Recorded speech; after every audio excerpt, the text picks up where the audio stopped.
It's Art Fonfa here. And Caitlin Wallace. We're so excited today to have a very special guest coming on. Her name's Clayandrain. She'll talk more about her background and herself today. Yeah, we'll let her introduce herself when she joins. Sorry, we're like a little bit behind, but we're super excited to get her on here, and she's really awesome. I think everyone's really gonna like enjoy her work and hearing her talk about herself. Oh, there she Awesome. is.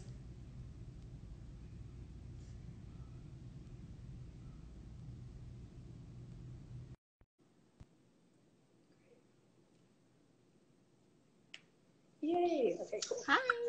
Hey, how's it going, babe? Good. How are you? Good. It's good to see you, like, Nice virtually. to see you. Yeah. Somewhat face to face. So where are you at? I'm just at my house right now, just in my apartment. Is that in San Diego or? Yeah. Nice. Awesome. Are you from San Diego? Yeah. Well, I was born in Oklahoma, but I've lived in San Diego since I was 4. Oh, okay. Awesome. That's great. So we're so excited to have you on the show. We've been talking about it all week and looking at your work. It's so amazing. I mean, I've followed you kind of since you've started. Do you want to talk about kind of how you got into it? When you started? It was pretty recently that you started with the clay earrings, maybe like last year. I started with the clay earrings in November. So it all kind of started actually because I had a dream. I don't know if you guys saw those succulent earrings that I made for my last update, like the miniature terrariums. I actually had a dream about those, like little like miniature terrarium earrings, and I was like, that'd be really cute. So I've seen like miniature clay work before, so I just kind of was looking into it, and I just was like, why don't I give it a shot? So I bought a whole bunch of like clay supplies because I have used like clay in the past, just like I've taken like some 3D classes. So I bought some clay. I was playing around with it, and I just could not figure out how to like make these earrings that I had in my head. So I kind of was like a little discouraged. But in the process of looking into it, I saw a lot of other like clay earrings, like the type that I usually make, like the flat like designs, like the slab work. I saw a lot of those, so I was like, I could also do that, like for the time being, until I get this other idea like figured out. So I just started doing that. There's not like a lot of tutorials out there, so I just kind of taught myself how to do it, and I started in November, and well, I started like late October-ish, and then I officially opened my shop in November. That's awesome. That's so cool. You spoke about you took 3D classes. Were you an art major or? Well, I actually went to an art middle school, high school. So it's called the San Diego School of Creative and Performing Arts. So it's from 6th through 12th grade, and it's like all mixed together. So like I've had the same art teachers for 7 years, and mostly in high school is when I took more advanced like 3D classes, like 2D classes, like AP art classes. So that's kind of where I learned all of that. But I didn't end up going to art school, like a college, because they are very expensive. So I kind of figured that I could, anything I want to learn, I can really teach myself nowadays. That's awesome. Yeah, very true. So when you were talking about your interest in clay, is there something about the materiality that you're attracted to, or like what is it really about the medium that you like? With clay, I just feel like there's like endless possibilities. Like anything, any design you can imagine in your head, you can pretty much make with clay. Because you can add so many different elements to it. Like you could add metal pieces to it. You could do resin, and also have clay components with it. And like I think with my Studio Ghibli collection, I feel like that's where I really tested like the limits of it, where I'm just like making characters and how detailed can I get. So I learned that I can get pretty detailed with it, and so I think I just try and keep challenging myself to make it like even more like intricate and detailed, and maybe one day I could make like an entire portrait of someone with just clay, you know? Oh yeah, that'd be awesome. Mm-hmm. Are you wearing your earrings right now? Yeah, so these are some that I made. Love it. Pretty early on, yeah. You have an update tomorrow, right? Yes, I do. Big day. Mm-hmm. Yeah, I'm trying to do 2 updates a month. It's a little difficult just because it's just me making the earrings mostly. I've recently gotten my boyfriend to try and help me make things, so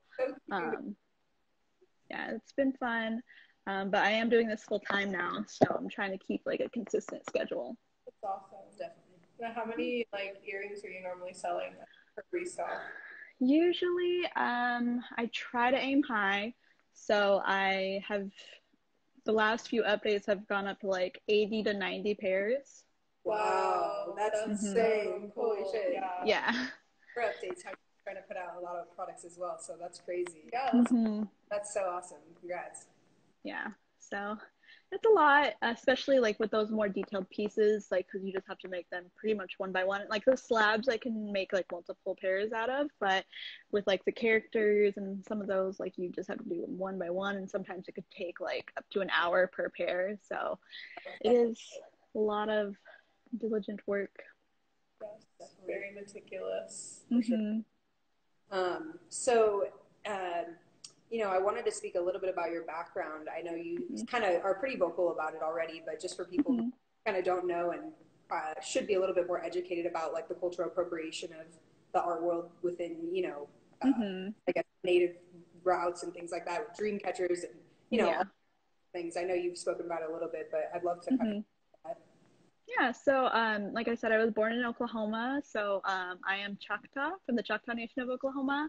I was born in McAllister. It's like a small town in the Choctaw Nation, and you know, since most of my life I did live in San Diego, so I have been kind of like I won't say disconnected, but just kind of like a little distant from my culture. Like, you know, like my family is always like involved and I'm still really close with them, but a lot of my family, like my Choctaw family, lives you know, across the country.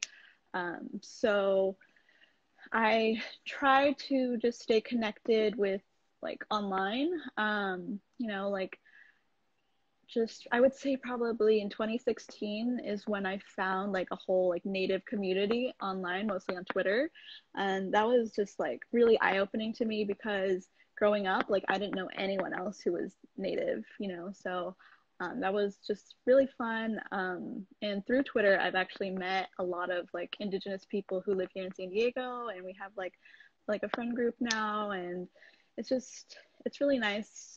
Even if we're not from like the same nation or tribe, you know, it's like nice to have community. So I try to like bring my artwork and my culture together. And before I did the clay work, I did beaded earrings, and I really like doing that, but it's way more time consuming than clay work, and like it would take multiple days just to finish one pair of earrings. So it's like for the long run, for doing it like as a full-time job, it just really wasn't realistic for me personally. So I have lately tried to think of ways that I can take my clay work and, you know, my culture and try and find something with that, to really combine that. My aunt is really pushing me to do more like native designs and whatnot. But you know, it's always kind of just like a struggle because I think a lot of people, when they hear like, oh, this is a native artist, this is native made, you know, they have a certain connotation of what that means. Like they think it's going to be all dream catchers or you know, just certain types of prints or certain imagery that people normally associate with native culture. So when they see my work and it doesn't really reflect that, they're a little confused, I suppose.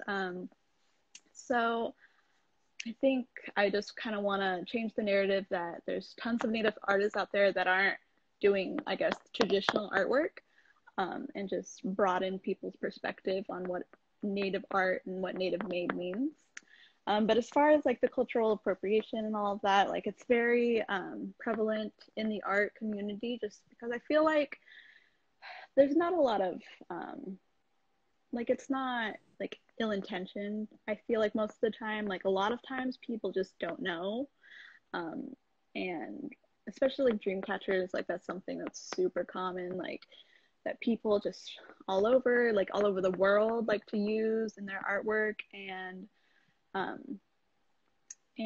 I just see it a lot, and I try to like speak out when I can, and I get tons of messages from people who are just saying like, I had no idea, or like I had an idea that it was like a native part of native culture, but I had no idea that like there's a right and a wrong way to use it.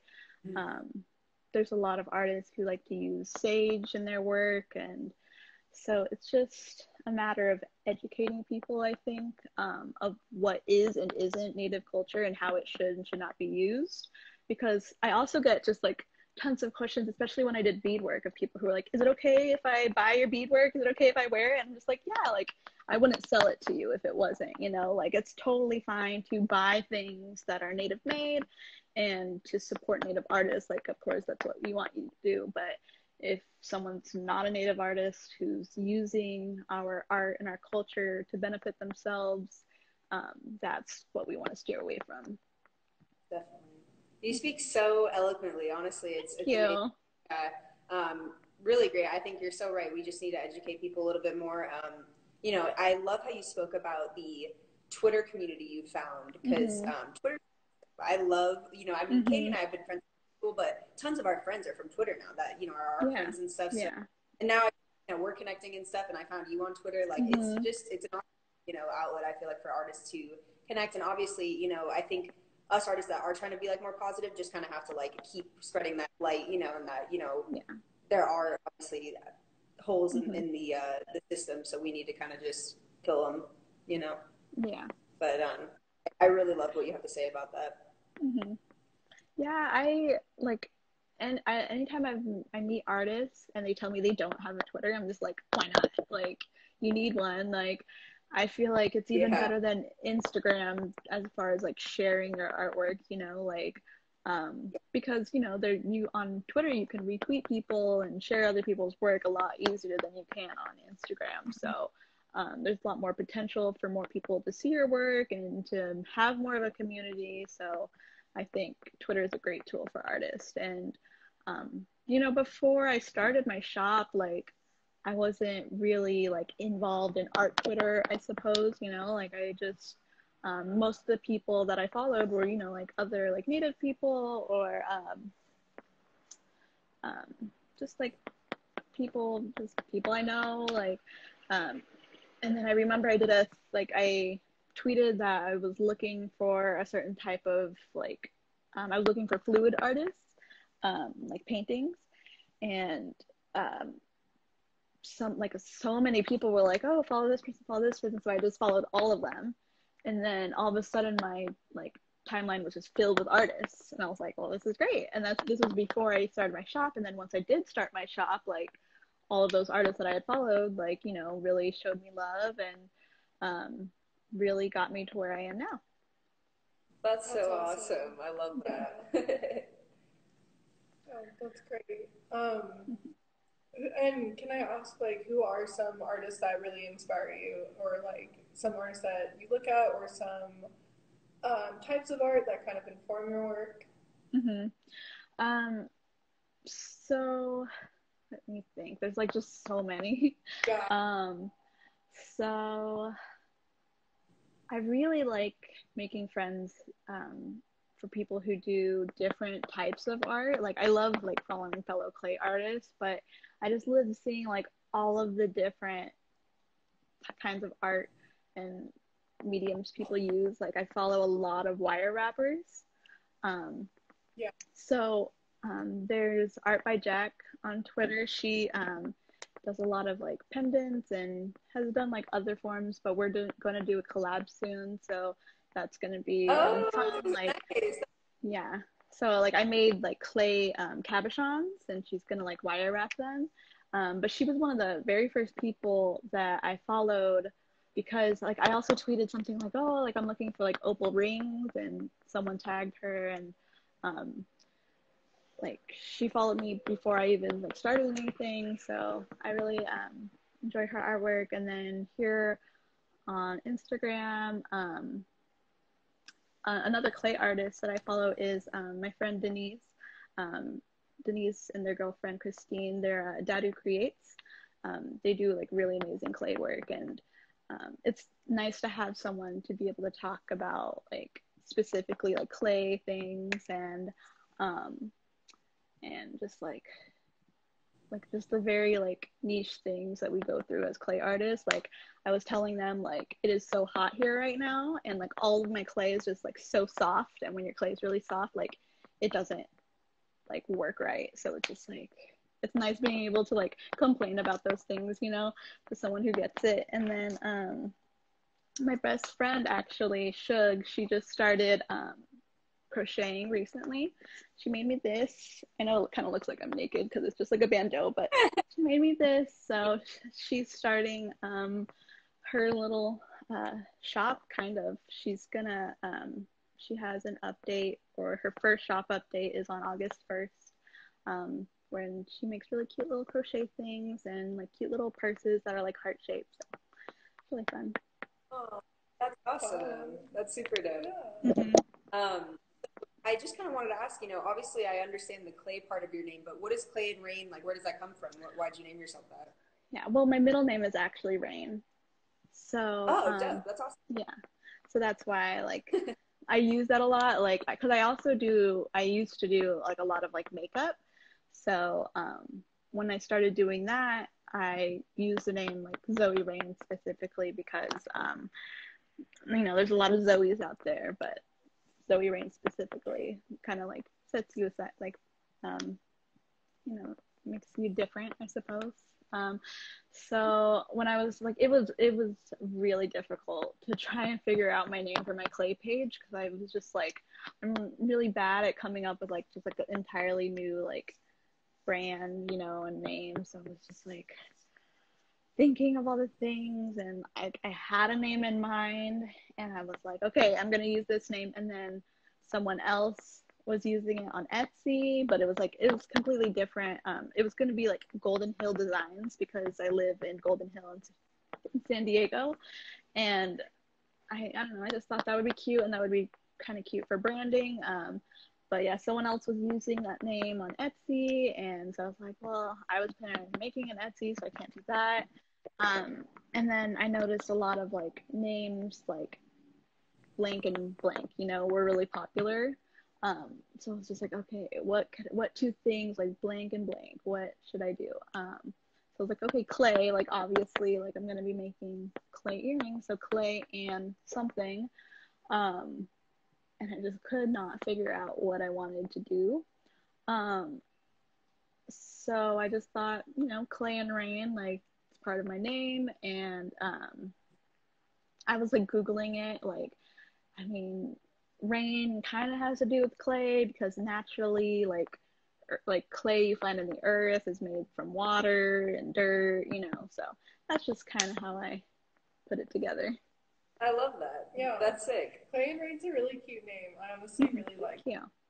Oh, also, I was just looking through your Twitter earlier today, and I saw that you had like a store display. Oh yeah. Yes. So that just happened very suddenly. So it's a store called Local Niche, and they reached out to me probably in January. They were opening up a shop location in Carlsbad, and they were like, oh, we're just looking for like artists and vendors to, you know, sell their products in our store.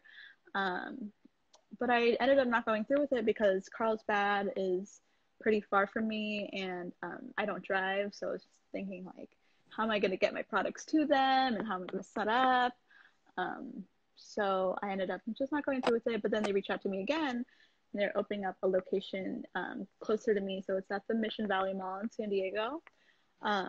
And I was like, well, that's super close. Like I can get there easily. And I submitted my application, and then they were like, okay, now you can book your tour. I booked our tour on the 24th, and on the 24th is like when I signed my contract. Like I did the tour, and I was like, okay, perfect. Like I like this spot. Let's go ahead and do it. And then I, for some reason, thought they were opening up in September. And then when I asked them, they're like, oh no, we're opening August 1st. And that was the 24th. So I was like, oof. So I had to like, and I was working on everything for my update, you know, so it's just like, I also had to throw in like a whole collection in there for the store. So I somehow managed it.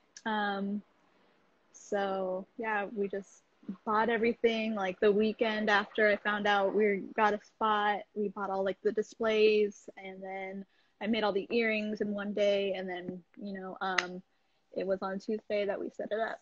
Wow, that's crazy. That's insane. Yeah.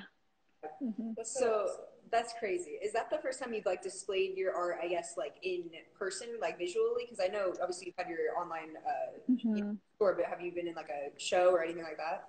Yeah, I've done a couple events. I did, my very first event was actually pretty funny. It was a vegan speed dating event. Love that. It was, I want to go on. Yeah, it was put on by, they're called Plant Bays. It's like this organization in San Diego, and they're really great, and it was really nice of them to reach out to me, but it was on actual Valentine's Day, so no one really came because I feel like anyone who are like, people already have plans, you know, so not a lot of people showed up, so there wasn't enough people to do speed dating. So it's just kind of like everyone who did show up, it was more like a mixer. So everyone who did show up kind of like hung out at a table and like played card games. So it was kind of funny, but it was nice. Like it was good for my first event, I think, because it was very like low key. But I did make a few sales, and like my family came, and it was nice. And then after that, I did do an art show, which was really fun. It was with Common Unity. It's a coalition here in San Diego, and